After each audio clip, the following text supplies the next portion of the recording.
Olá, eu sou o Júnior Mafra e sejam todos muito bem-vindos ao NovoCast, o podcast do nosso querido estado do Mato Grosso do Sul. Fala galera, eu sou o Werner Bezerra e é o seguinte, a gente faz essa brincadeira aqui para reforçar a identidade do estado de Mato Grosso do Sul, porque Mato Grosso do Sul e Mato Grosso são lugares diferentes há mais de 40 anos e as pessoas ainda confundem. Oi, pessoal, eu sou Sabrina Baez e estamos aqui hoje para compartilhar histórias inspiradoras que mostram a capacidade de pessoas comuns como eu e você em encontrar o seu propósito de vida e assim impactar não só a sua vida, mas a vida de outras pessoas. E em cada episódio, exploraremos relatos reais de indivíduos corajosos que enfrentaram seus medos, superaram suas angústias e encontraram confiança para se tornarem referências. Nós do NovoCast queremos que essas histórias inspiradoras ajudem você, porque a gente acredita que essas inspirações, essas histórias compartilhadas, essas experiências podem fazer com que você alcance novas possibilidades. Junte-se a nós nessa jornada de descoberta, superação e transformação pessoal. Você também é capaz de alcançar grandes feitos e principalmente ser feliz. Porque quando você se conecta com o seu propósito, você é feliz. Então a gente vai começar aqui hoje com o nosso convidado. A gente já agradece a disponibilidade dele, com uma agenda muito cheia, que é o Bruno, né? Que é da Soldamar, que é formado em administração pela FGV, está atuando há mais de 12 anos como supervisor da empresa, que começou lá em 1984 com o pai dele, com o seu Augusto, né? Já está aí na segunda geração da empresa. Então, a gente vai conversar com o Bruno Alessio. Vamos começar aqui já, Bruno, falando da Soldamar, que a gente quer saber quantas lojas tem, em quais cidades do estado, né? Se vocês têm um centro de distribuição. Então, vamos começar. Oi, Sabrina. Oi, Werner. Oi, Mafra. Obrigado pelo convite de estar aqui hoje. Como você falou, a Soldamar existe há 39 anos. Ela está em Campo Grande, Dourados, Três Lagoas, Chapadão, São Gabriel, Corumbá. E ela está chegando em Maracaju. Você que é de Maracaju, a gente está chegando aí em breve. Somos um grande time, tem bastante gente boa envolvida que faz isso acontecer todo dia. Começou lá 39 anos atrás com o Augusto, mais 3 irmãos. Hoje é o Augusto, que está muito mais numa figura de conselho. Ele é pai e conselheiro, então imagina quanto conselho não vem dali. Tem eu, meu irmão Rafael, minha mãe Fátima, todo mundo tá ali dentro no dia a dia, dando expediente, com seus afazeres e responsabilidades. E é isso, a empresa tá evoluindo nessa batida. Legal, e você falou, antes da gente começar, você estava falando sobre... Rapaz, isso me bagunçou, assim. Você falou de gerações, né? Quando você fala de 4 gerações, você está falando mais de 150 anos, é isso, né? Entre 150 anos, 2 gerações é bastante também, né? Porque, imagina assim, como é que a gente faz para manter uma empresa que está funcionando, né? Porque tem essa pressão, a pressão acho que é um pouco diferente, não sei como é que foi para você, se você queria continuar a empresa, se seus pais passaram isso para você, como é que foi essa parte, cara? Isso aí é a parte que eu acho que é legal, né? Que envolve emoção, que envolve pressão, que envolve responsabilidade. Você gosta dessa Gosto, eu aprendi a gostar. Uhum. A gente estava falando aqui antes de começar no ar, né? Da questão de se conhecer, de se autoconhecer. Uhum. Então, me autoconhecendo ao longo da vida, eu entendi que eu gosto de desafio, que eu gosto de pressão, né? Aquele cara que você fala assim, não vai dar conta. Fala, puta, agora eu tenho que dar um jeito, né? Então, eu gosto disso sim. Sucessão, eu acho que ela envolve pressão, né? Tem uma ânsia dos pais de passar para os filhos. Eu vi o podcast do Harmonia e a gente vê isso. Você vê uma felicidade enorme. Cara, consegui fazer sucessão. Sou a pessoa mais rica do mundo porque eu trabalho com a minha família. Acho excelente, acho muito legal. É um sonho meu, talvez, passar para os meus filhos também. Sim. E, sim, tinha essa pressão, né? Meu pai com o jeitão dele, gaúcho, aquela coisa mais seca, né? Ó, isso aqui tudo é seu, você tem que tocar. Né? Não tem, é isso ou não é isso? Como é que é? Vai querer, não vai querer? Desde muito cedo. Então, teve essa pressão. E tudo na vida tem positivo e negativo. Sim. De um lado, eu acho que tem um positivo de você ser desafiado, de você ser pressionado, porque a vida não vai alisar, né? Eu vi um pouco do podcast da Paula Camposan, a vida não vai alisar. Então, não adianta você ficar protegendo o filho dele pequenininho, né? Porque lá na frente a vida vai cobrar mais caro. Então, meu pai cobrava, meu pai fazia pressão. Por um lado, eu acho bom. Por um outro lado, se isso não tiver um método, não tiver um jeito ideal, isso pode virar o fio, né? Isso pode gerar aquele sucessor que ele fala assim, cara, eu não quero isso aqui nem na bala, eu não, nem pintado de ouro, eu quero isso aqui. Então, tem que ter um jeito para a coisa fluir legal. E é o que a gente estava falando, né? Tem estatísticas que falam que da primeira para a segunda geração é uma chance baixa de passar, da segunda para a terceira é menor ainda, da terceira para a quarta é ínfima, mas que a gente estava conversando aqui que eu entendo como natural também. Você pode pegar uma empresa que é uma multinacional, que não é mais familiar, para ela também é difícil ser perene, passar 30, 40 anos, depois mais 30, 40, depois mais 30, 40, né? Tem todo um desafio por trás. Ainda mais nos dias atuais, né? Tudo Sim. muda tão rápido. Não, eu te perguntei isso agora, porque assim, foi uma das coisas que passou pela. Eu sou filho de militar. E você falou um negócio da felicidade quando a gente está conectado com o propósito. E às vezes o propósito dos nossos pais, né? Eles estão felizes e eles querem que aquela felicidade transfira pra gente. Mas talvez a do filho não seja isso, né? Eu sou filho de militar e meu pai sempre me apresentou: olha, você precisa ser militar, é o meu cabelo. Eu falo assim, militar ele não ia ser, né?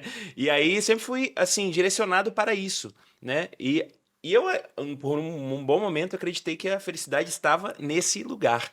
E depois a gente descobre que não. E aí, por isso que eu te perguntei, né? Porque às vezes, né, a forma de você. Mas você já respondeu. A forma como você conduz isso, né? Essa sucessão e essa. Mas, enfim, você. Mas muita gente pensa que pro Bruno foi mais fácil, né? Não. Por já pegar uma empresa que já estava no ápice, que já tinha uma história, que ele teve toda uma estrutura por trás. E eu acredito que seja ao contrário, né, Bruno? É muito mais difícil manter o que já está lá do que construir, né? Vamos começar pelo começo, né? Quando eu era moleque, eu pensava em ser jogador de futebol, guitarrista, fazer outras coisas, né? Não era um bom jogador, não era um bom guitarrista. Então, acho que aquele caminho estava mais difícil. E a empresa, ela estava lá, era uma opção segura. Tem uma pressão, né? Tem uma pressão, assim, a empresa está aqui, você tem que pegar e levar ela para cima. Para baixo disso, você fracassou. Então tem uma pressão, tem uma expectativa de familiar, de amigo, do pessoal que orbita em torno da empresa, né? Porque uma empresa, ela tem fornecedor, ela tem cliente, ela tem as pessoas que trabalham ali dentro. Então tem uma expectativa e assim, vamos falar entre aspas, o mercado, ele está sendo servido por aquela empresa. Você pode pegar uma farmácia, você pode pegar um supermercado, você pode pegar uma loja de ferramenta. O mercado está tendo suas dores, suas soluções resolvidas por aquela empresa. Se a sucessão vai ser de um familiar para outro, ou se vai ser de um familiar para um corpo executivo, para o mercado, talvez, eu quero ter minha dor resolvida. Sim. Então, existe sim uma pressão pro familiar que mistura, né? Mistura profissão com laços familiares, com ser sócio daquela empresa. Então, tem um monte de coisa Mistura ali. sentimento, né? Mistura muita coisa. Então, tem um desafio a mais. Tem coisas positivas e coisas negativas, né? O senso de pertencimento, de ser seu, de ser da sua família, um orgulho, né? Eu vi meu pai e minha mãe se entregar de corpo e alma por aquilo ali, abdicar de um monte de coisa, estressado, passando mal, parece clichê, parece demagogia falando, mas chorando ou sangrando porque estava lá descarregando um caminhão, se cortou. Então eu vi eles entregarem parte da vida deles por aquilo, e eu acho que muito mais o exemplo e ter visto eles criou um orgulho em mim de querer tocar, muito mais do que chegar e falar assim, vai lá, toca lá que é seu. O exemplo, ele arrasta. Ele arrasta.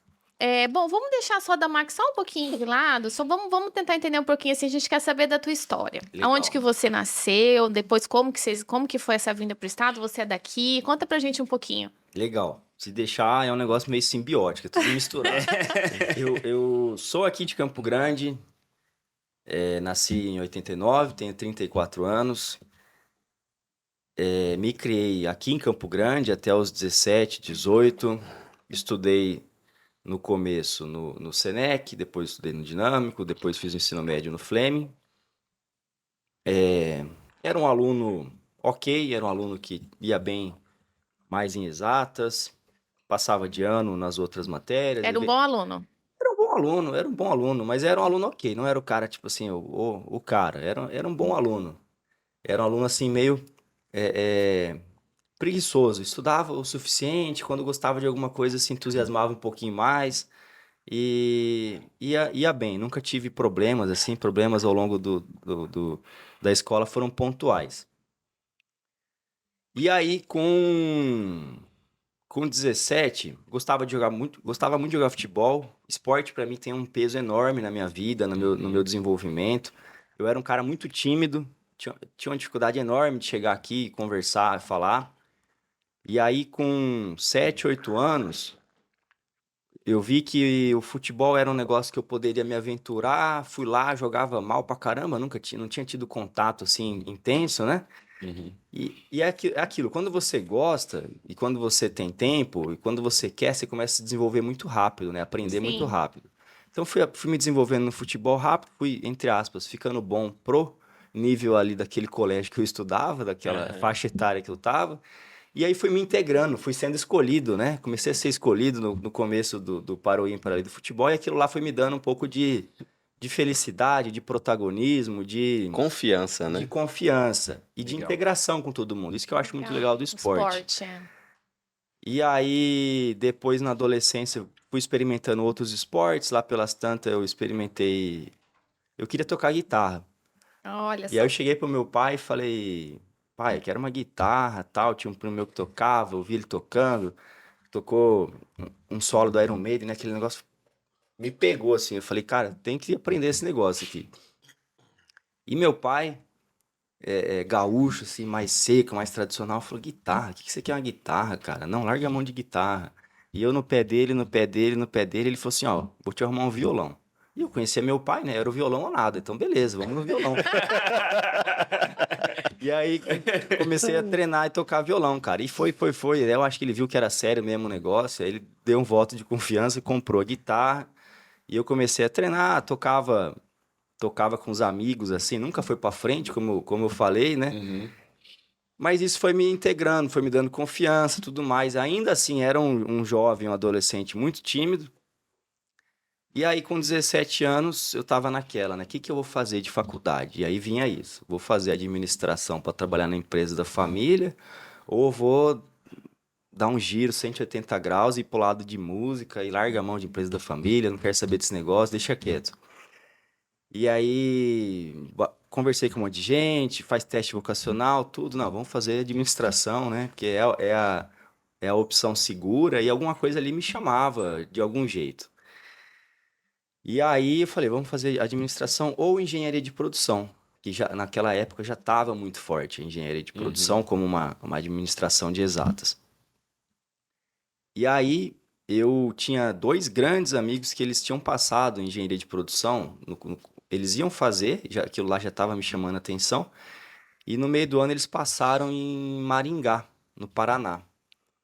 E eu tinha um negócio de querer morar fora, não tinha tido experiência nenhuma, querer morar no sul, talvez, Paraná, Santa Catarina, Rio Grande do Sul. Meu pai é de lá, eu sou gremista, eu falo que nem tudo, não dá pra gente ser feliz em tudo, tem que aprender a Eu sei sofrer, bem, né? eu sou vascaíno. Tamo junto, tamo junto.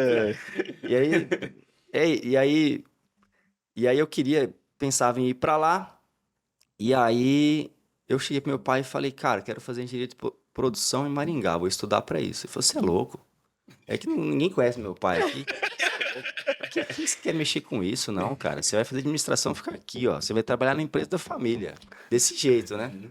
E eu sempre fui um cara muito de boa, muito tímido, muito introspectivo. Eu falei, tá bom, você tá falando. Você decidiu, tá Você decidido. falou, tá falado. Quem sou eu, né?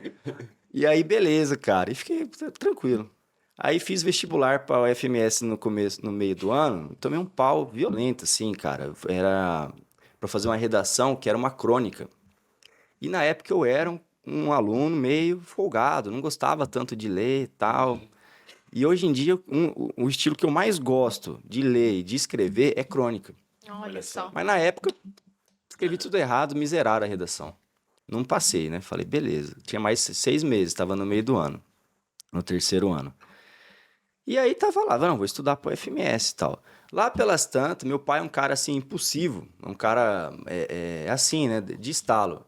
Conversou com um amigo dele aqui em Campo Grande, o amigo dele falou assim, ó, eu tenho 2 filhas, as 2 foram fazer FGV em São Paulo, melhor faculdade do país, tá lá, bibibi, bababá, não sei o quê. Meu pai falou, tá lá. É isso que meu guri tem que fazer. Desse jeito. Sem te perguntar se queria. Aí, meio-dia, eu chego pra almoçar em casa, ele olha pra mim e fala assim, você vai fazer FGV em São Paulo Administração. Falei, hã? Ele falou, falei, muito bom, não sei o que, tal, a filha do fulano fez, você vai fazer. Aí eu pensei comigo, né, falei, cara, pro Sul não dá. Aqui eu não passei, minha chance de sair é para São Paulo, já tinha um monte de amigo indo pra São Paulo. Falei, beleza, você falou, tá falado, vambora. Aí, cara, porra, só que é difícil passar na FGV. É bem difícil. E aí eu falei, vou estudar, né? 4, 5 meses para passar. Comecei a estudar, me enganar, né? Vai passar 4, 5 meses. Tem um monte de gente lá em São Paulo estudando, tem 4, 5 anos para passar. E aí fui fazer o vestibular e ele foi junto. Foi a primeira vez, se eu não me engano, que eu fui para São Paulo. Para ficar lá, para parar lá. Eu não tinha me dado conta do que era São Paulo até então. E aí eu lembro da gente chegando de avião em São Paulo e olhando aquele mar de prédio em volta, eu com 17, bobão de tudo, ingênuo, falando, caramba, velho, isso aqui é muito grande. Será que eu vou dar conta de passar nesse vestibular? E foi legal, porque meu pai estava do meu lado, ele também ficou, entre aspas, extasiado, olhando tudo aquilo, né? E falando assim, cara, isso aqui, na cabeça dele, talvez, isso aqui é muito grande, será que eu vou deixar meu filho aqui? E aí fui fazer o vestibular, não passei. É meio óbvio para quem faz vestibular, entende que tem alguns que são mais difíceis que os outros, né? Não passei. E aí teve aquela frustração. E eu não tinha me inscrito em quase nenhum vestibular. Eu tinha me inscrito na FGV, no IBMEC, acho que na UFMS aqui, não tinha passado em nenhum. Então eu era um cara de 17 anos, formado no ensino médio, que não tinha passado nenhum estudando no Fleming. E o Fleming era meio que assim, ó, todo mundo passa aqui. É referência, né? Então eu era a ovelha negra, assim, Sim. o errado da história, né? Pra não falar coisa pior aqui. E falei, caramba, velho. Não passei, né? Eu tô mal mesmo na fita. E nessa época eu tava na final da adolescência, que é uma época que eu acho que você tem que começar a se afirmar, que você tem comparação, que você tem competição, que você tem bullying, que você tem tudo. E eu acho que faz parte. Não adianta proteger filho, você tem que preparar o filho para isso. Só que eu não estava bem preparado para isso. Então foi uma época que eu estava meio para baixo, meio introspectivo, meio na bad, que a gente fala, né? Meio deprê. E eu já tinha passado pelo esporte como uma integração de vida. Eu estava num jogo online como integração de vida, RPG. Só que o jogo online você se integra com a galera que está online em outros lugares do país. Você não se integra muito com a galera aqui local, né? Então eu tava bem introspectivo, assim, tal. Tinha até meio que parado de jogar bola, tal, não sei o quê. E aí, cara, foi a época ali dos 17 pros 18 que eu comecei a entender que eu poderia me integrar também em festas, em churrascos, com cerveja e tal. Então a coisa deu uma desandada, mas eu acho que também uma desandada natural, né, que acontece. Deu uma desandada, só que isso eu fui entrando num ciclo de sabotagem, né? Eu não conseguia me conhecer, eu não conseguia juntar confiança, eu não conseguia amadurecer.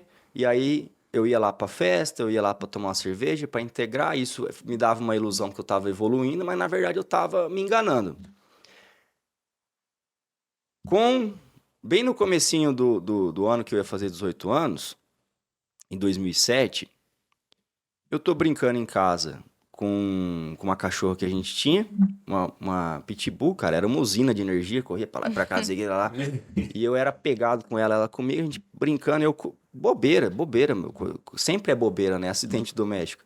Fui sair correndo pro jardim, tinha chovido muito, janeiro em Campo Grande, aquela época de chuva, tinha chovido muito, eu saí correndo assim no gás, 17 anos, bobo de tudo, cheio de energia. Pisei no molhado, falei, cara, eu vou cair.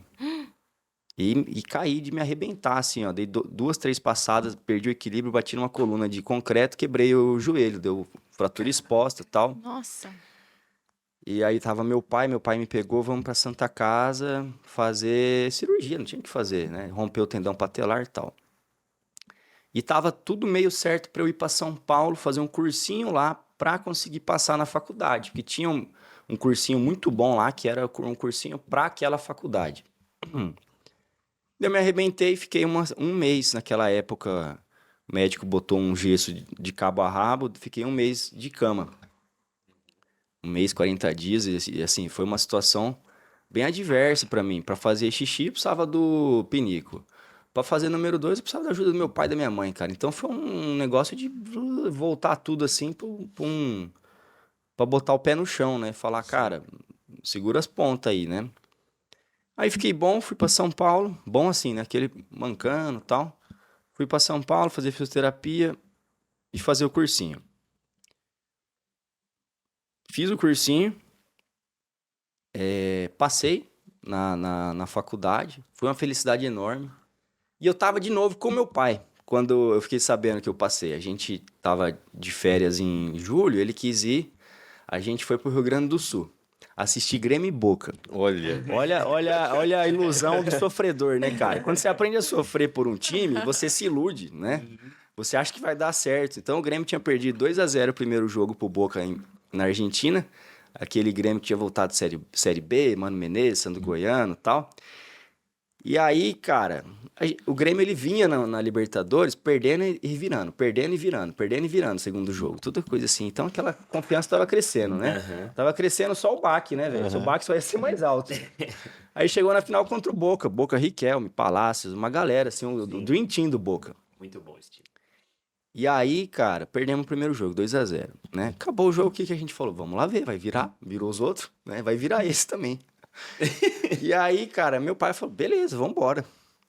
E daí a gente foi de carro pra lá, eu, meu pai, meu irmão assistir esse jogo, os parentes e tal, cara, aquele universo lá de estádio que falta muito aqui em Campo Grande, tem, a gente vê Cuiabá lá no Mato Grosso, cara, quanto que isso movimenta economia, traz turismo, movimenta um monte de coisa, falta isso aqui, muito aqui, né? Chegamos lá, perdemos, 3-0, os caras deram um show lá, foi bom pra ver o Riquelme jogar, o cara é um monstro. E aí a gente passou uns dias lá no Rio Grande do Sul, que meu pai é de lá, fomos visitar uns familiares lá. Lá pelas tantas, a gente dormindo lá. Até é engraçado essa história, que a gente foi visitar um tio meu. Esse tio meu morava na cidade que meu pai tinha nascido. E esse tio meu assim, cara, desse jeito, assim, mas Nem pra dar tchau. atravessa um rio com um sorrisal na mão. E ele morava numa casa de madeira, velho. Até já saiu de lá, não vou ter vergonha pra falar, era um puleiro. Não tinha como ficar dentro da casa, de poeira e tal, não sei o quê. O cara não tem mulher, não tava casado, né? Tem que ter mulher, tem que ficar casado, velho. O homem sozinho, ele vai se deteriorando, vai se detonando, né? E aí, um beijo pro meu amor em casa, pra Gra. Graças a Deus tem você. E aí, a gente dormiu no carro. Não tinha como dormir lá dentro da casa, dormiu no carro. E aí, um dia antes ou um dia depois desse fato aí, um amigo do meu pai ligou pra ele pra falar que eu tinha passado na faculdade, que o filho dele também tava tentando passar e ele tinha visto na internet. E a gente tava lá no meio do mato, não tinha visto. Cara, eu fiquei feliz, meu pai ficou muito mais.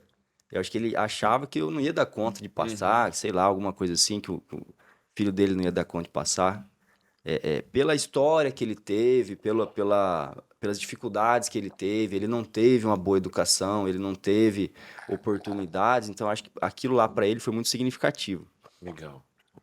E aí, eu fui morar em São Paulo na faculdade, passei 1 ano e meio, 2 anos na faculdade, só que eu tava desestruturado, eu tava meio sem base psicológica, né? Como eu falei, eu não tava legal. Eu vinha me enganando, mas não tava legal. Introspectivo, tímido, meio deprê e tal. E aí eu comecei a tomar porrada. Aí na faculdade eu comecei a tomar porrada com força. DP daqui, DP dali. Não teve um semestre que eu não tomei 1, 2, 3 DP. E foi piorando a coisa. E aí lá pelas tantas eu falei pro meu pai. Pai, não tô dando conta, cara. Não tem como. E eu ia bebendo mais, ia indo mais pra festa Isso ia lá na faculdade. na faculdade. Então você continuou as festas e os Ia me- amigos, entre Sim, aspas. ia me enganando mais e tal. Daí eu falei lá pelas tantas, cara, não. Eu vou me matar aqui, velho. Vai dar uma merda aqui, né? Não tá dando certo, eu preciso voltar pra Campo Grande. Eu já vim com essa conversa com ele algumas vezes, né? Ó, não tá legal aqui, posso voltar? Não, insiste aí. Ó, não tá legal aqui, posso voltar? E aí foi uma conjuntura de fatores. Eu tava com o joelho estourado, eu não conseguia jogar futebol. Tinha futebol, tinha interclasse na faculdade, que ia ser algo que ia me ajudar. Que era a forma que você tinha de interagir De me com as inter- outras é. pessoas. E aí, cara, foi uma conjuntura de fatores. Foi a primeira vez que eu fui morar sozinho. Eu morava sozinho no apartamento, tava sozinho. E a coisa não foi indo, cara. Não foi indo. Até que ele falou, não, realmente, acho que tá na hora de você dar um tempo. Vamos trancar a faculdade, você volta, passa 6 meses aqui. E ele tinha um amigo, já falecido, que era um médico, cara, que ele era gastro, e ele era um médico, assim, que eu tive oportunidade de conhecer, mais humano que eu conheci. Ele era um cara que, se ele entrasse aqui e cumprimentasse todo mundo, ele ia chegar aqui no Mafra e falar, Mafra, tudo bem, cara? Você tá bem? Bom, você tá bem? Aí você ia falar, tô bem. Aí ele ia falar assim, mas você tá bem mesmo? Aí você ia falar, tô bem. Aí ele ia falar um terceiro, você tá bem? Mas você tá bem mesmo? Olhando no olho. No olho, cara. Se tivesse alguma coisa errada, você já entregava. Uhum. E ele era um cara que se doava, tinha tempo pra todo mundo e tal, não sei o quê. E meu pai confiava muito nele, né? E meu pai chamou esse cara pra conversar. Meu pai era um cara seco, um gauchão daquele jeito, criado 7 irmãos, tipo assim, saiu do forno. Sistemático. Você dá conta de andar, Dô? Então vai, você cria. É. Daquele jeito. Aquele que joga assim, vamos aprender a nadar, joga a criança dando... Exatamente, cara. Você matou. Então ele foi criado desse jeito, ele criava os outros desse jeito, né?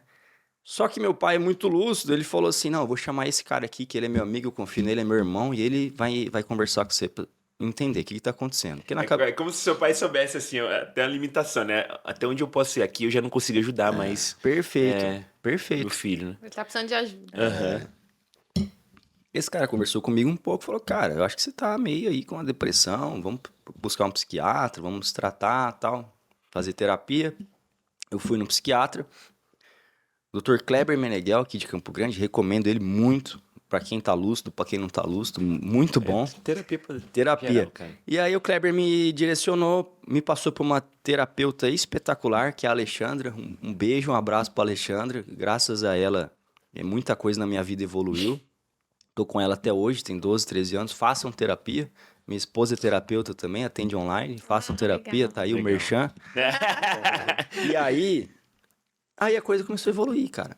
Aí eu acho que volta aquela brincadeira que eu falei, né? Quando você encontra um negócio que você gosta lá, que eu tinha 7 anos no futebol, foi com a terapia. Não, se eu investir nisso aqui, isso aqui me dá retorno. Eu começo a melhorar de dentro pra fora.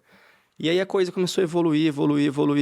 E daí, dali pra frente, minha vida toma corpo. Com processo, com ritmo, com tudo mais.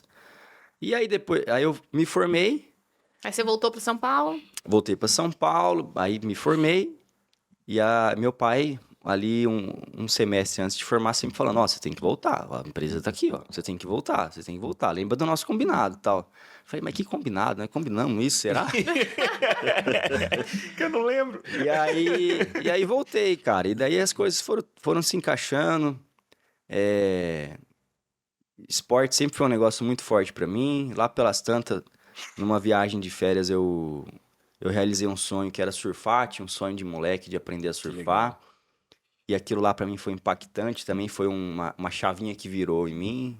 Aí eu comecei a dedicar boa parte das minhas férias, dos meus feriados, da minha energia, guardar dinheiro para viajar, para surfar. Isso me ajudou a me entender muito, a evoluir muito comigo mesmo. E mais recentemente a corrida, né? Tá a medalha aqui da Sabrina. A corrida tem uns 5 anos, 6 anos da minha vida que tem sido assim o esporte principal, o esporte que eu pratico toda semana, que eu gosto demais, que eu tiro lição pra vida, pessoal, profissional, familiar. E isso aí é uma história do Bruno. Acho que eu gosto de falar, então eu vou me alongar. Se vocês perguntarem, eu vou me Eu alongar. acho muito legal essa questão da terapia, Não, né? exatamente. Não Quebra só preconceito, né, Júnior? muito preconceito. É muito interessante você vir aqui expor isso, porque você não precisaria falar sobre esse assunto, mas o legal é falar e mostrar para as pessoas, e isso é uma das ideias do nosso podcast, mostrar para as pessoas que somos pessoas comuns, que passamos por problemas, por dificuldades, e temos que enfrentar esses problemas, essas dificuldades, e realmente falar para que seja um exemplo para outras pessoas, né, Bruno? Eu acho que na vida, né, vai aparecer isso na nossa conversa, você deixa marcas. E você consegue fazer isso, né, falando, mostrando o seu verdadeiro eu, né?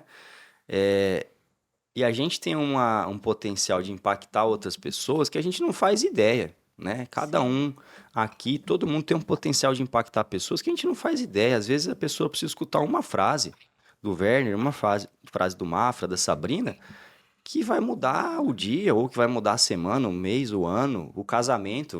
Tem um casamento que está ali com problema, vai salvar por causa disso, ou a pessoa estava pensando em desistir de alguma coisa, já não vai desistir porque escutou aquilo. Então, eu acho que é isso. A gente Sim. está ali para falar, né? E nós temos uma cultura muito ruim no Brasil que as pessoas que chegaram costumam se dizer que ela teve sorte. E quando a gente traz pessoas como você, que contou um pouquinho da história aqui do seu pai, a dificuldade do seu pai, da sua mãe, de realmente de chorar, de ter essa dificuldade, de você passar por esses processos e hoje estar à frente ali da empresa, por exemplo, mostra que não é sorte. É dedicação, é estudo, é enfrentar os problemas, pular os obstáculos, né? Com certeza. É o que a gente estava falando antes de começar da farmácia aqui da São Leopoldo, Sim. local, né? Você falou, olha, você entra lá, vai estar o dono lá atendendo. E você não disse que o cara é dono. Não é ao acaso. Não é ao acaso, né? A sorte, ela tá aí para todo mundo. E tem horas que ela vai brilhar para cada um da gente, né? E quanto mais você trabalhar, mais chances você vai ter dela brilhar para você e você aproveitar ela. Exatamente. Você sabe que quando a gente tem uma história triste ou vamos dizer, uma ferida do passado e a gente cicatriza essa ferida, ela serve para curar outras pessoas, né? Até fazendo bem a propaganda do meu livro. Eu lembrei disso agora. Né? É isso, assim, é você pegar o que aconteceu no passado, você olhar para o seu passado e conviver bem com ele, poder falar dele. Outras pessoas vão, nossa, mas eu tô passando por isso, né? E se ele conseguiu, eu também posso conseguir. Então a gente agradece você estar vulnerável aqui na nossa frente, abrindo o coração, né? E contando aí. E é fácil, por exemplo, olhar para o Bruno e falar, mas você cresceu numa família rica, com várias empresas, uma baita estrutura, teve tudo que você quis, e ele falando aqui que não foi assim. Isso é legal para mostrar para as pessoas que realmente a vida não é tão simples quanto elas imaginam, né, Bruno? E uma das coisas legais, você falou de bastante gente aqui, né? Você citou muitas pessoas que passaram pela sua vida. Tem um romance do Robinson Crusoe, o Daniel Defoe, e o Crusoe ele fica numa ilha. E aí ele começa a anotar calendário, começa a anotar dias e tal. Só que ele só descobre o verdadeiro eu depois que ele participa da libertação de uma personagem que ele chama de depois de sexta-feira. Né? E aí ele começa a entender, eu sou europeu, eu tenho uma certa cultura que é diferente dessa pessoa que eu libertei. Eu acho que tem muito isso, a terapia é muito isso, né? Quando você encontra o outro, você consegue conhecer o seu verdadeiro eu. Não é só a gente na solidão, né? Conforme você vai vivendo, né? Você vai se colocando em vulnerabilidade. Porque o que é o tímido, né? O que era eu tímido com 5, 6 anos de idade? Era um cara que queria ficar no canto da sala, não queria interagir com a turma porque não tinha maturidade, confiança para isso. Então, quando você se coloca vulnerável, e aí vai ter bullying, vai ter tudo isso aí, mas você começa a interagir, né? Você começa a integrar, você começa a entender o outro. E entendendo o outro, saindo da sua casca, da sua bolha, né? Sua zona de conforto. Da sua zona de conforto. Eu gosto muito do budismo, do Buda, né? O Buda, a história dele, ele era um príncipe que ele vivia dentro de um castelo, todo mundo servia a ele e tudo mais. E lá pelas tantas ele fala, não, vou conhecer o que tem lá fora. E daí ele passa por uma longa jornada, vira mendigo. Eu gosto muito da Monja Coin, escuto. Tem dias que ele vai sobreviver com 1, 2, 3 amêndoas, né? Ele até vira o fio, ele vai para outro extremo do ego, né? Tem o ego lá que quer ser servido, fazer tudo. Tem o ego que quer ser o coitadinho, viver com muito pouco, algo que não é saudável, que não é necessário. E nisso você vai se entendendo, né? Conforme você conhece outras pessoas, conhece outras realidades, conhece outras regiões, conhece outras classes, você vai se entendendo e vai entendendo todo mundo. E você vai se conhecendo, Exato. né? E aí eu volto pro esporte, que eu acho que é uma ferramenta integradora demais, né? E que ensina muito comportamento, que ensina muito valores, né? Então, é isso. Eu tenho esse defeito, né? Eu julgo bastante, e a gente tende ao julgamento muito fácil. Então, quando a gente olha uma pessoa, ou um grupo, ou uma empresa, e fala, cara, tá aqui, né? É fácil a gente falar foi fácil. Só que toda vez que a gente fala assim, foi fácil, a gente se priva de entender como é que foi. Porque uma vez que eu entendo como é que foi, eu posso fazer também. Sim. Isso eu sempre achei muito legal. No meu pai, em pessoas com quem eu trabalhei junto, em funcionários da empresa, teve um funcionário que chamava Eduardo, não tá mais trabalhando com a gente. Era um cara muito simples, era um cara muito humilde. Ele falava a mesma frase que meu pai falava. Ele falava assim, cara, se o fulano lá faz, eu vou dar um jeito de fazer. Deixa eu entender como é que ele faz. Quando você fala, pô, é fácil, ele tá ali porque é fácil, você se privou de aprender. Pode ser, deixa eu entender como é que ele chegou ali. Deixa eu conversar com esse cara. Né? E todo mundo gosta de falar. Como é que você chegou aqui, Mafra? Você gosta de falar, você enche o peito, você fala, opa, cara, olha só, eu sou importante, né? Deixa eu falar. Você se ajeita na cadeira e começa a falar. E aí você aprende, cara. Daí cabe a você executar, né? É isso. Então, deixa eu aproveitar, só voltando aqui, só pra gente entender, como que quando você tinha 5 anos, a Soldamac já existia? Porque você tem 34, a Soldamac tem 39, né? Soldamac vem antes de mim. Tenta contar pra gente meio rapidinho como é que começou toda essa estrutura até a gente chegar Lembra atualmente. da casa do meu tio, que era um poleiro? Sim. A Soldamac lá atrás era um poleiro, cara. Era um poeirão brabo, né? Lá na 14, um prédio alugado. Meu pai enche de orgulho pra falar disso, e a gente também. Ele começou a Soldamac, ele trabalhava com os irmãos dele na Funsolos. E meu pai é um cara... Ele é impulsivo, tem uma energia gigantesca, cara. Você tem que ser acelerado pra você aguentar do lado dele ali. Ou você tem que ter uma paciência enorme, mas é melhor, se você tem uma paciência enorme, você tem que aprender a acelerar. Porque senão ele não aguenta. Então, ele tava lá na Funsolos, e lá pelas tantas ele achou que ele tinha que fazer alguma coisa dele. Que só aquilo ali não era o suficiente. E aí ele tinha um irmão que tinha uma loja de ferramenta em Porto Alegre, que já era uma loja de ferramenta grande, era uma das maiores de Porto Alegre. E aí que eu falo, né? Você fala, é fácil, o cara já tem. Você não vai mudar nada, né? Você vai falar, é fácil, o cara conseguiu, eu não consigo, porque é fácil, mas não é fácil para mim. Agora, se você falar, não, eu vou lá ver como é que faz, vou aprender e tal, e daí eu vou fazer também, não é fácil. É bem difícil, mas eu dou conta, né? É engraçado, se a gente olha e fala, cara, é difícil chegar ali, mas eu dou conta, você vai. Se você olhar, é fácil ali, né? Foi fácil para ele, né? Ele ganhou tudo de mão beijada, você já não consegue. Você não consegue se responsabilizar. E aí eles chegaram à ideia, porque foram 4 sócios, de abrir a Soldamac. Principalmente porque também não tinha uma loja de máquina, ferramenta, que atendia o profissional, aí o slogan mais profissional, da maneira como o profissional entendia ser necessário. Tinha boas lojas, tinha sim boas lojas aqui, mas eles entendiam que tinha um espaço ali, tinha uma oportunidade. Como sempre tem, se abrir hoje uma loja aqui, tem espaço. E aí, eles abriram, o Augusto foi tocar esse negócio, os outros 3 tinham investido.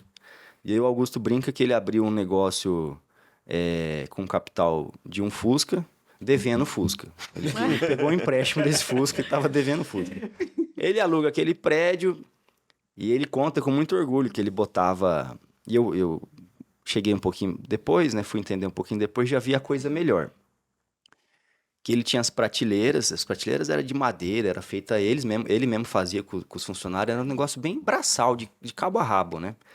E aí ele botava uma furadeira exposta, e atrás da furadeira ele botava a caixa para dar volume. Olha só, tem estoque aqui nessa loja, né? Não tinha, era só a Só aquela caixinha furadeira. atrás. É. E aí, foi evoluindo devagar. Em 84, abril, se eu não me engano, em 87, 88, entra minha mãe na empresa. E já sai o primeiro ou primeiro sócio. E nessa fase, a minha mãe, ela também vem de negócio familiar. Meu avô tinha uma transportadora, ela trabalhava com meu avô, ela já tinha um expediente de negócio familiar. Ela casa com meu pai e meu pai convida ela para trabalhar lá e ela vai trabalhar lá. E aí ele vamos falar assim, o comercial, compras, estoque, logística, aquela coisa de empresa familiar, né? Sim. Atendente, faxineiro. E ela é administrativo, financeiro, caixa. E aí, já tinha alguns funcionários, eles vão trabalhando, vão crescendo e vão apanhando. Vai dando merda, vai dando problema, vai dando BO, vai dando rolo, vai dando confusão. E eles vão ali crescendo. Quando eu comecei a entender de vida, Soldamar, eu tinha 5, 6 anos, eles me levavam desde muito cedo para lá, né? Sábado cedo para lá. Durante a semana, se eu estava de bobeira, para lá. E eu ia, por exemplo, eles contam, que eu não lembro muito bem, eu entrava dentro lá do balaio lá de Porca e Arruela e ficava lá brincando com aquilo ali. Ou ele falava, você vai trabalhar, e me dava um pano para limpar a ferramenta, e aquilo lá era um poeirão bravo, era um puleiro. Aí tinha bastante coisa para limpar. E eu ia limpar e a loja ia me sujar, né? Então a minha mãe falava, olha só o jeito que você me entrega o guri. É tudo sujo. Roupa suja, guri sujo, tudo mais.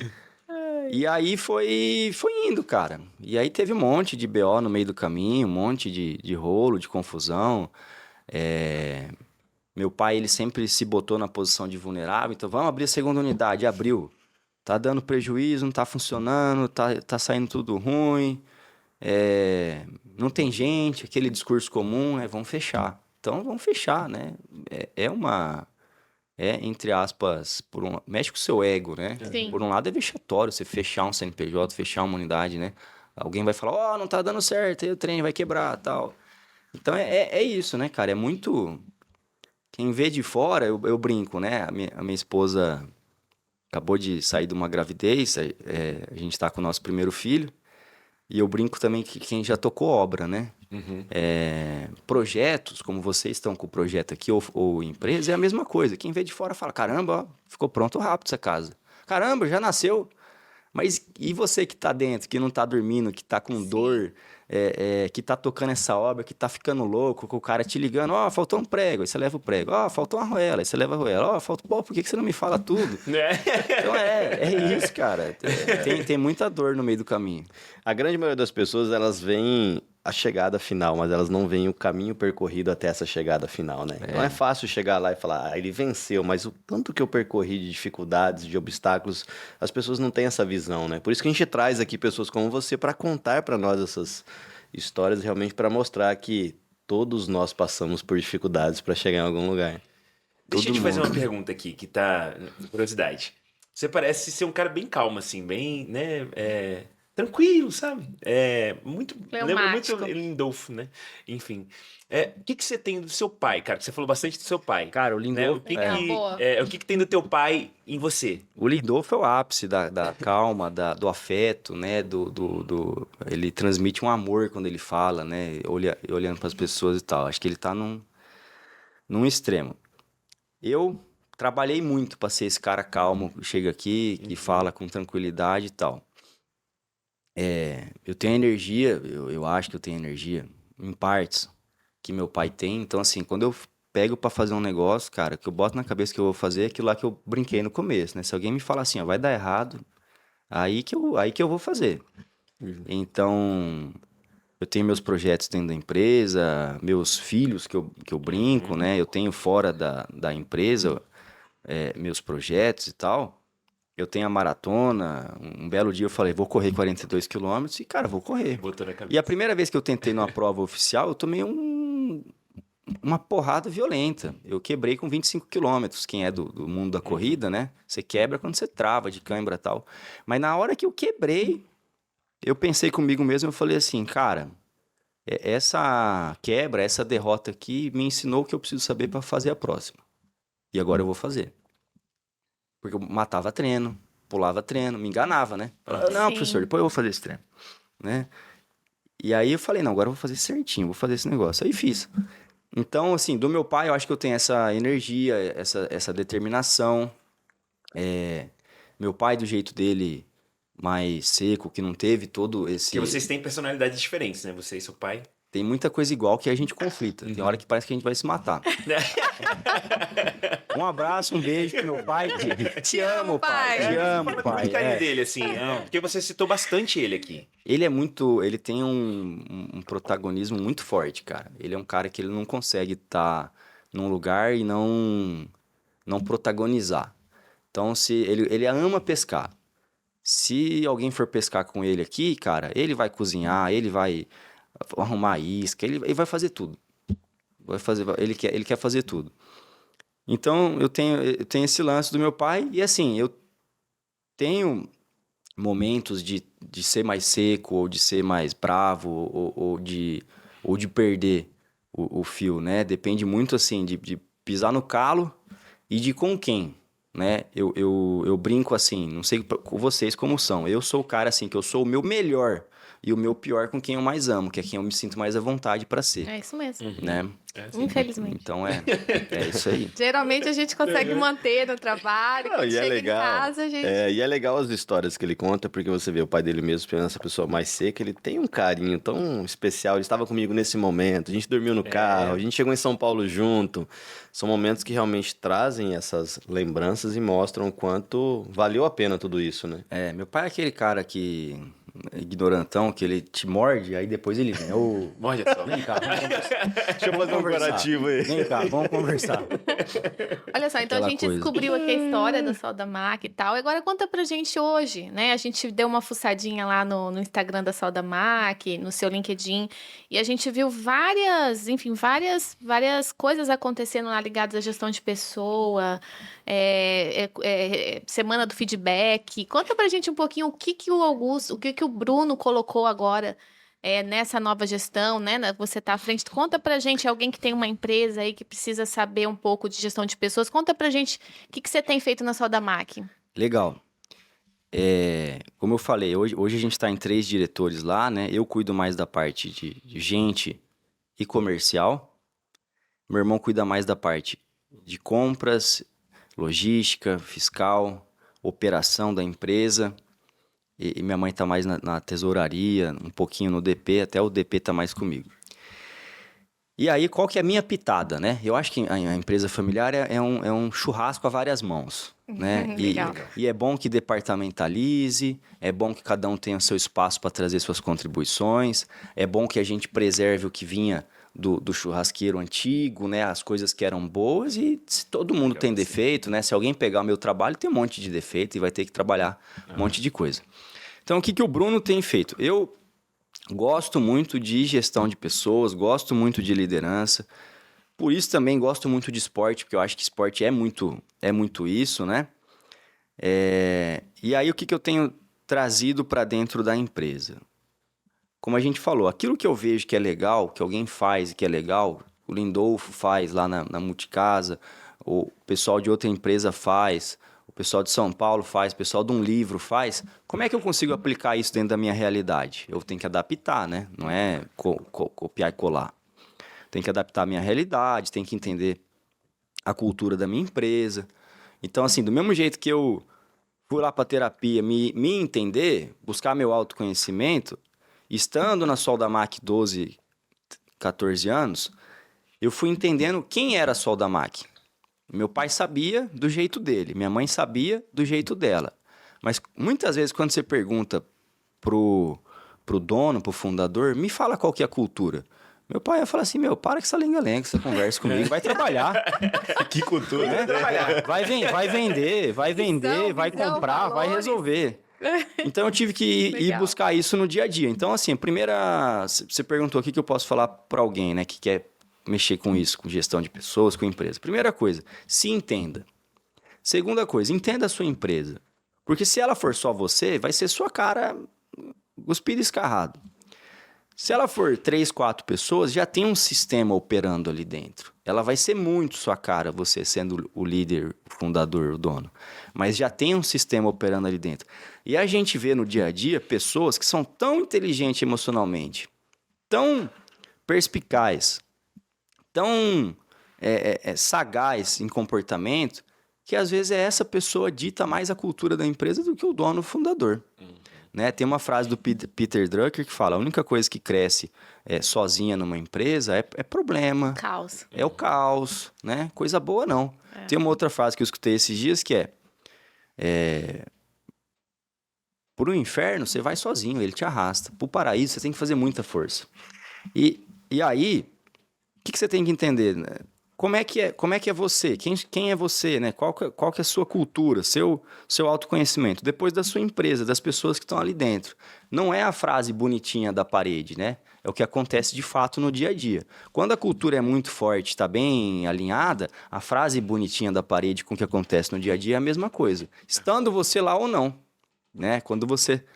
Eu escutei do Bernardinho, né? Cultura forte é quando o gato sai da casa, os ratinhos se comportam. Porque a cultura tá forte.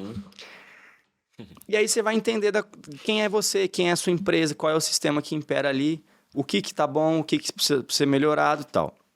E aí você vai vir fazer gestão de pessoas, né? Porque é como se fosse um médico agindo com o paciente. Como é que ele vai corrigir se ele não sabe o que o paciente tem?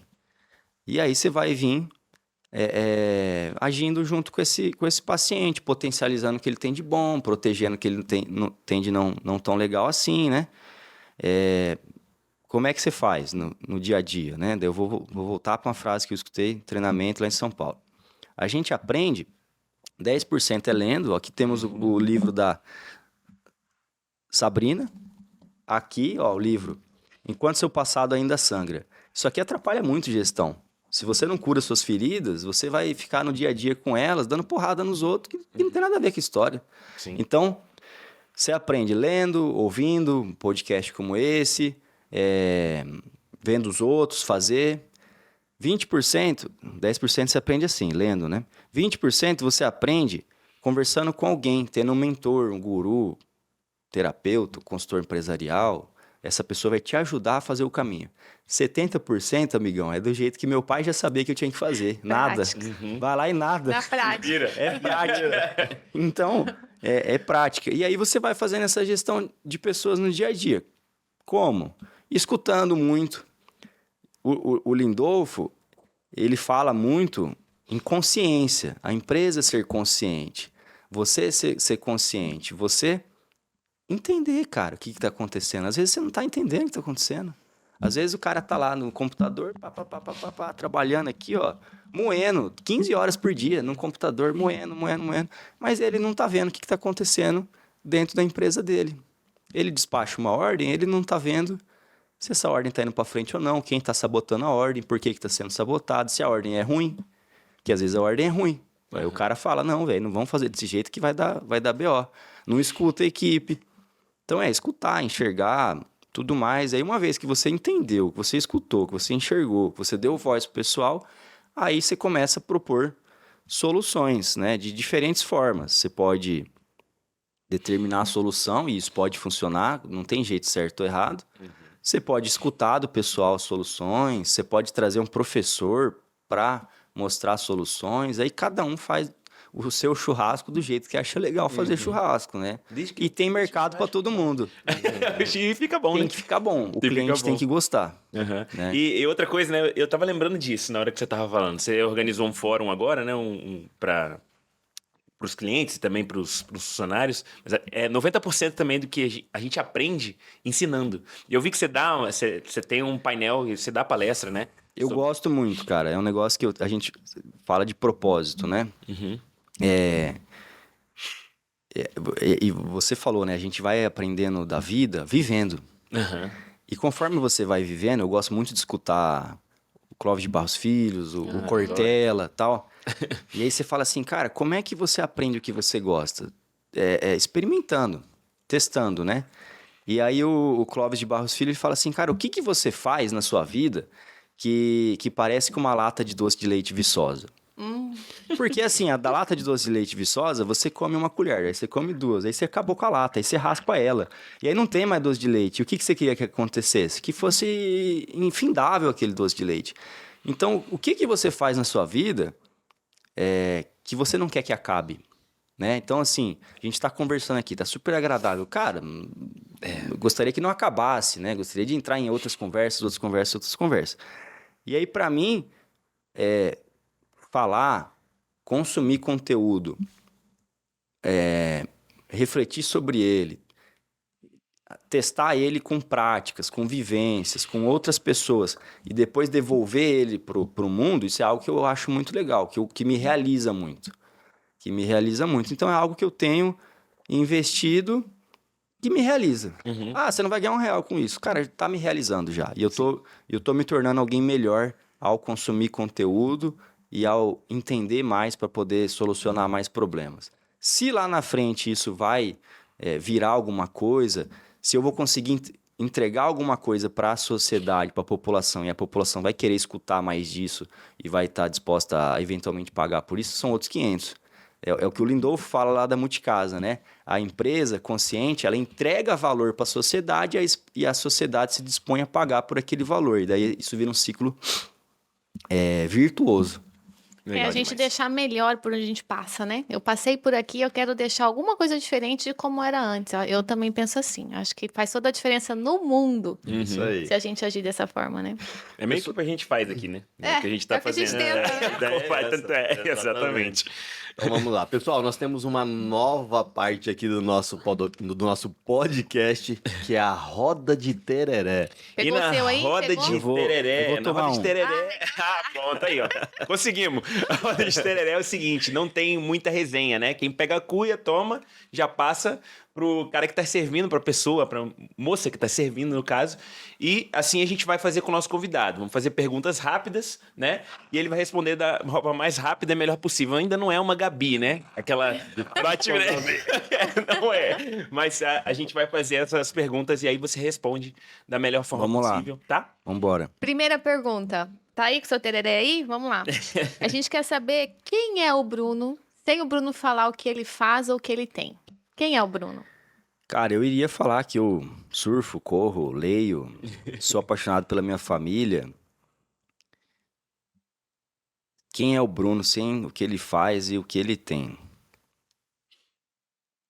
Um cara que gosta de aprender, que gosta de ler, que gosta de conviver com os outros, que gosta de conhecer a história dos outros, que gosta de ver as pessoas se realizando, que gosta de ver as pessoas evoluindo, que gosta de ajudar nesse caminho. Esse é o Bruno. Bruno, qual que é o seu propósito e você acha que você tá no caminho dele, tá cumprindo ele? Se você tivesse que falar seu propósito. Meu propósito é aprender, entender, refletir e devolver para o mundo, ajudando as pessoas a evoluírem. Isso é o que eu tenho trabalhado hoje na minha cabeça, como pessoa, e acho que eu estou bem no comecinho da minha jornada, desse propósito. Vou insistir nele, vou persistir nele e quero vencer nele, quero ajudar as pessoas desse jeito. E qual o legado o Bruno quer deixar?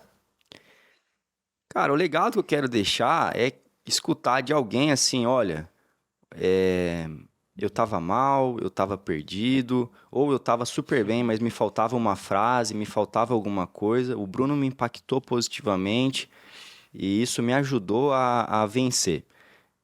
Eu não acho que a gente tem poder de motivar ninguém ou de se apropriar da vitória de alguém, né? O máximo que a gente vai fazer vai ser ajudar. A pessoa faz se ela quer, ela se automotiva, ela busca a vitória, eventualmente a gente pode inspirar. Eu acho que o legado é inspirar alguém virar e falar, cara, eu me inspirei numa frase aí desse cara aí e isso me ajudou em alguma coisa. Com certeza. Certamente o programa de hoje vai inspirar Sem dúvida, pessoas. sem dúvida. E tem algum sonho que você não realizou? Alguma coisa assim, nossa, esse é o meu Everest, eu não cheguei no meu Everest ainda, que você possa compartilhar com a gente?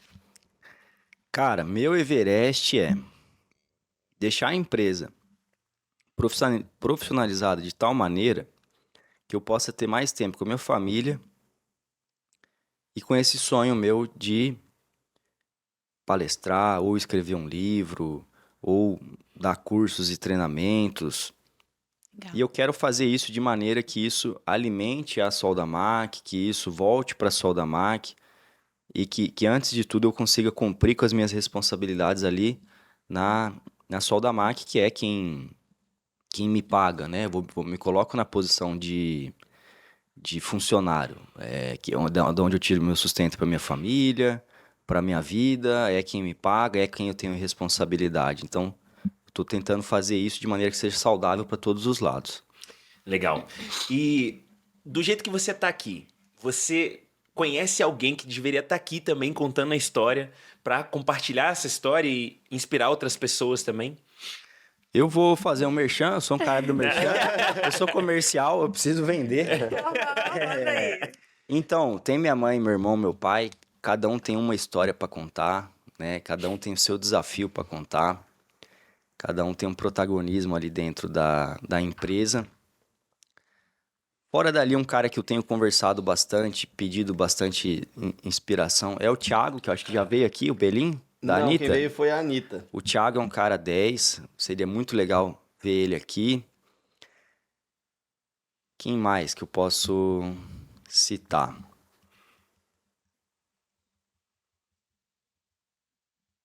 Inclusive, o Bruno tá aqui porque o Lindolfo indicou o Bruno. Um beijo foi pro uma Lindolfo. ótima indicação. Beijo pro Lindolfo. A gente tá adorando. Fiquei absurdamente lisonjeado pela indicação do Lindolfo. Fora isso, eu sou um cara fã de esporte, muito fã de esporte. Tem um cara que eu acho difícil vocês trazerem aqui, porque ele não gosta muito de falar, ele tá evoluindo, tá dando uns passos aí nesse mundo. Vou citar dois caras. Tá. O André Milani, que é lá da Percurso Livre, que é meu professor atual. Esse cara ajudou muita gente a realizar o sonho de fazer maratona, baixar tempo e tudo mais. E vou citar o Diego, da Top Run, que foi meu primeiro professor. Legal. É o meu coach. Que é um cara super legal, cara. Ele vive... Pra mim, esses dois caras são baita exemplo. Mas Legal. baita exemplo, assim, ó. O André era meu professor de educação física no colégio. Ele era apaixonado por futsal. Não sei se corrida era alguma coisa forte na vida dele. E aí, cara, ele dá uma guinada, ele vai trabalhar com corrida esportiva, cria grupo de corrida esportiva, ganha o sustento dele dali, realiza os sonhos dele dali, viaja o mundo correndo a partir daquilo ali, a partir de ajudar pessoas que têm uma paixão como a dele a evoluírem naquilo ali. E o Diego eu vejo da mesma forma, é super legal, esses dois caras aí pra mim são exemplos, são inspirações. Legal demais. Antes de ir pra última, falar em corrida, a gente viu lá, vocês também estão com essa vibe de corrida lá na Soldamac. Conta rapidinho, vocês investem nisso? É algo que tem partido de mim, que meus sócios, né, têm abraçado. Nada acontece ali sem todo mundo abraçar e dar o aval. O churrasco vai as mãos, né? Exatamente. Você não tempero, não quero isso daí, eu não gosto de pimenta. Aí não entra pimenta. Exatamente. E esporte é vida, esporte é saúde, esporte é falar de bons valores, de bom comportamento. Essa corrida é beneficente, que a gente está apoiando, corrida da família, quem gosta, se Já inscreve foi lá. ou ainda tá Vai aberto? ser agora segundo final de semana de agosto, se eu não estou enganado. Quem gosta, vai lá, Vamos pôr o se link inscreva. aí depois, Sam, pra inscrição. Tá. E agradecer a Ana Paula, que fez o convite para a gente participar da corrida. Tem muita empresa bacana participando, é beneficente. Tudo que vai ser arrecadado é em função de... No Instagram da Soldamac também tem informação, né? Tem também. E já falei um monte aqui da Soldamac, mas deixar isso, né, cara? Ó, Soldamac tá aí, vende máquina, ferramenta para construção, para indústria, para o agro, para sua casa. É aquela história, Pra oficina. é a mais profissional. Eu falei assim, cara, se eu não sair desse episódio cantando assim, Gente, tinha uma propaganda na TV que tinha sempre as mesmas personagens. Eram funcionários da empresa? Porque eu lembro das pessoas. Não, né? depende. Tem Era um grupo lá de 4 pessoas que estavam música, dançando, ficou na minha dançando cabeça com... aí, rapaz. um dos caras é o Gustavo Vargas, da época que ele era É verdade. mais fortinho. Ah, E acho que é esse aquele que lá eu fez lembro. muito sucesso. Os caras iam tocar na noite, porque vários deles tocavam. E o pessoal falava, ô, toca aquela lá do Sol da Máquina. E quem fez o jingle chama Lil. Esse cara é um marqueteiro fantástico. Ele é um cara... Esse é um cara pra Daqui do vocês... estado? Ele é daqui do estado, mas ele tá em São Paulo. É um cara pra vocês chamar também, o Lil. Legal. Na época, o sócio dele era o Miguel Pimentel, também é um cara pra chamar aqui. Mas o Lil é um cara que ele tem algo que o Lindolfo falou aqui, que eu tô só pincelando, que é consciência. O Lil, ele fazia o marketing das empresas a partir de entender o que aquela empresa entregava. O Aí valor ele da empresa, né? entendia, não, tal, essa aqui é mais profissional, porque ela atende profissional. E ele ia pensando em jingle, daqui a pouco ele saía mais profissional. Pegou o martelo na cabeça. Impactante, cara. Muito legal. E Vamos fechar? Vamos fechar então? Vamos fechar. lá. A gente tem uma pergunta que a gente sempre deixa no final, né? Se o Bruno pudesse deixar uma mensagem que vai para o mundo inteiro, né? Vai aparecer em todos os celulares, todas as telas de TV. Não tem como escapar dessa mensagem do Bruno. Mensagem que o Bruno vai deixar. Se você tivesse a chance de deixar uma mensagem para o mundo inteiro, Cara, que mensagem seria? Eu vou lembrar da minha infância, quando eu era o cara tímido, inseguro, que queria fazer as coisas, mas não tinha coragem, ou não ia lá e fazia. Você pode, assuma seu protagonismo, coragem, vai lá e faz. Vai dar errado, dá errado pra todo mundo, mas você vai aprender com os erros e no final acaba bem, dá certo. Legal demais. Muito bom. Você falou aqui sobre o seu legado que é impactar pessoas, cara. Hoje, sem dúvida alguma, você impactou muitas pessoas certeza. com a sua história, mostrando realmente quem é o Bruno, toda a história de superação que você trouxe pra gente. A gente ficou muito feliz, foi um prazer ter você aqui, tá? Obrigado, eu também. Muito É obrigado. mútuo. Muito legal. Espero que você tenha acompanhado, tenha gostado, né? Pegue alguma coisa aí para tua vida, para pôr em prática. A gente agradece a sua disponibilidade, né? E a gente sempre fica muito feliz quando a gente traz pessoas aqui sem máscara nenhuma, que abrem o coração, como todos, né? Hoje a gente está fechando 10 episódios. Isso. A gente está muito feliz e só gratidão mesmo. Cara, e assim, eu comentei com você, né, Sabrina, na semana passada, como tem sido pra mim, né? Pra mim, eu espero que isso esteja acontecendo com vocês, porque pra mim tá sendo, assim, muito transformador. Hoje, por exemplo, quando você respondeu a pergunta dela do legado, você falou assim, eu quero que alguém fale assim pra mim, eu tava perdido, escutei o Bruno, acho que isso aconteceu com você, né? Você se perdeu um pouco. Quer ver uma coisa? Uma crença fortalecedora que você tinha quando você se interessa por uma coisa, você vai lá, você joga futebol, guitarra, aí você começou a se interessar, começou a ficar bom. Não assim para ser profissional, mas você ficou bom, né? Isso aconteceu com a faculdade, depois, né, com a Sol da Mac. E em um momento você se perdeu disso, né? Quando você foi pra terapia, você encontrou de novo, né? Eu acho que o podcast pra mim tem sido isso, assim, uma coisa de, sabe, me encontrar. E isso é muito legal, cara, muito legal mesmo. Eu não sei se você tá com um filho recente agora, o legado que eu gostaria de deixar é um ensinamento pro meu filho. Meu filho chegar e falar assim, quando eu estive perdido, sabe, do jeito que você falou do seu pai, com o carinho que você falou, sabe? Eu queria muito que meu filho falasse de mim assim, sabe? Seria uma coisa assim, cara, zerei a vida. Consegui, entendeu? Muito legal mesmo, cara. Obrigado, de verdade. Cada episódio aqui, eu começo a falar e já começa a marejar meu olho. Mas enfim, obrigado, viu? Obrigado pelo tempo. Sei que você tem os seus compromissos aí. Espero que vocês tenham gostado também desse episódio. Compartilhem com o máximo de pessoas. Sigam o canal, gente. Não assiste o vídeo sem seguir o canal, pelo amor de Deus. E curtam também, tá? Bom, gente, a gente vai ficando por aqui. Eu sempre falo, né? O coração quentinho. Eu acho que a gente aprendeu muita coisa com o Bruno. Desde o primeiro momento que eu mandei, né, a mensagem para ele no WhatsApp, ele foi muito gentil. Então a gente agradece aqui a sua disponibilidade. E espero que vocês tenham, né, aprendido alguma coisa. Contem pra gente o quanto que os podcasts do NovoCast têm impactado vocês. Mandem mensagem, deem dicas de quem vocês querem ouvir aqui. Então, Bruno, fica o nosso muito obrigado. Sucesso aí na Sol da Mac. A gente fica na torcida aqui por você e por toda a sua família. Obrigada, viu? Valeu, pessoal. Valeu, gente. Valeu.